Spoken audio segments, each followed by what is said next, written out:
गुरु पूर्णिमा के बारे में 2 शब्द केवल बताना चाहते हैं आप सभी को कि गुरुर ब्रह्मा गुरुर विष्णु गुरुर देवी महेश्वरः गुरुर साक्षात पार ब्रह्मा तस्मै श्री गुरुवे नमः। उस परम पिता परमात्मा परम पूज्य प्रातः स्मरणीय जगन नियंता जगपालक सतगुरु भगवान को सौदर नमन,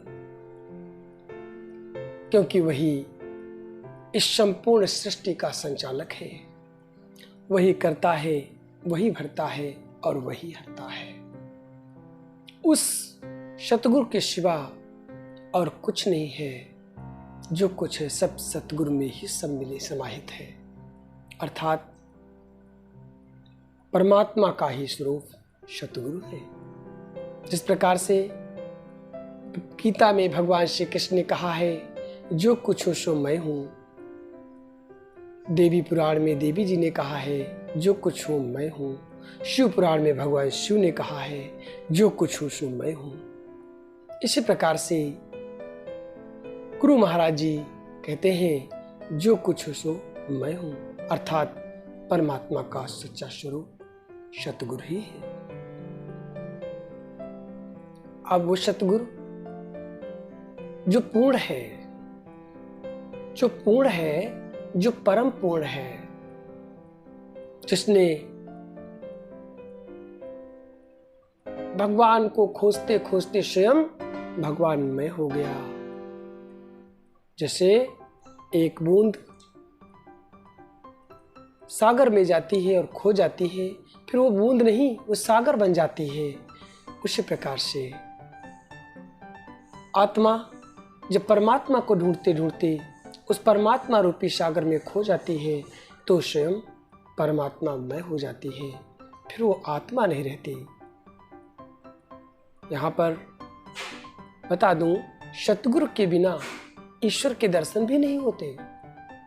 वैसे तो इसके बहुत सारे प्रमाण हैं, लेकिन एक प्रमाण जो इतिहास का आप सबके समक्ष आप सभी लोग जानते भी होंगे। मीराबाई भगवान कृष्ण की भक्त थीं और भगवान कृष्ण को पाने के लिए रोती रहती थी।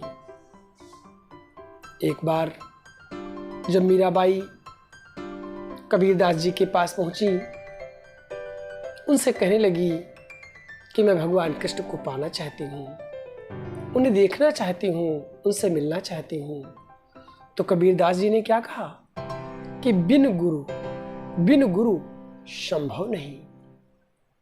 जाओ पहले गुरु करो, उनसे मार्ग पूछो और इसके बाद ही तुम्हें परमात्मा की प्राप्ति होगी। अब विचार करने की बात है, जिस मीरा ने भगवान कृष्ण को सर्वस्व मान लिया था, फिर भी गुरु की आवश्यकता पड़ी। स्वयं भगवान राम भगवान कृष्ण सबको गुरु की आवश्यकता पड़ी। मीराबाई एक राजबहू थी, राजघराने की थी। वहां से चलते चलते जब एक गांव पहुंची जहां पर कबीरदास जी ने बताया था, उस गांव के बाहर एक व्यक्ति बैठा हुआ था और वो अपने कार्य में व्यस्त था। उससे मीराबाई ने पूछा, भैया यहां पर एक गुरुजी रहते हैं, क्या उनका पता बता सकते हो?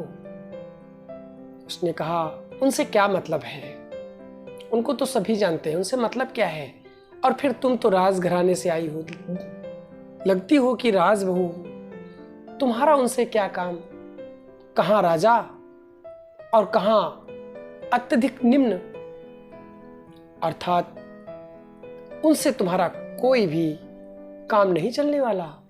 तो कहा, नहीं, मैं उनसे मिलने आई हूं और मैंने उन्हें अपना गुरु मान लिया है। तो कहा, अरे उनको गुरु मान लिया है? कहा तुम राजपूतानी और कहा वो अत्यधिक निम्न जाति के व्यक्ति, क्या उनका जूठा खा पाओगी? क्या उनकी सेवा कर पाओगी? बस का है?